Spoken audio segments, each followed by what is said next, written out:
நம்ம ஃபஸ்ட்டு நல்லெண்ணெய் சேர்த்துக்கிடுவோம். நான் நல்லா காஞ்சிச்சு. கடுகு சேர்த்துக்கலாம். உளுந்தம்பருப்பு சேர்த்துக்கலாம். வெந்தயம், வெங்காயம், கருவேப்பிலை, ஒரு தக்காளி, தேவையான அளவு உப்பு, வெள்ளைப்பூடு நல்லா வதங்கட்டும். அதுக்குள்ளே நம்ம மசாலா ரெடி பண்ணிக்கலாம். தேங்காய் சீல், ஒரு தக்காளி, வீட்டில் அரைச்ச குழம்பு மிளகாய் நல்லா பைன் பேஸ்ட் அரைச்சி வச்சுக்கலாம். பாருங்கள், நல்லா வதங்கிடுச்சு. இப்போ நம்ம அரைச்சி வச்சு மசாலா சேர்த்துக்கலாம். நல்லா இந்த அளவுக்கு பைன் பேஸ்ட் அரைச்சி வச்சுக்கோங்க. இப்போ இதை சேர்த்துக்கலாம்.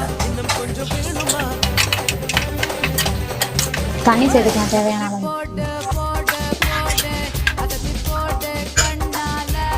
இந்த ஸ்டேஜில் நமக்கு புளிக்கரைசலை சேர்த்துக்கலாம்.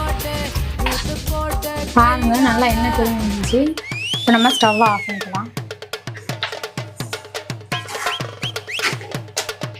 சூப்பரான வெள்ளைப்பூடு குழம்பு ரெடி.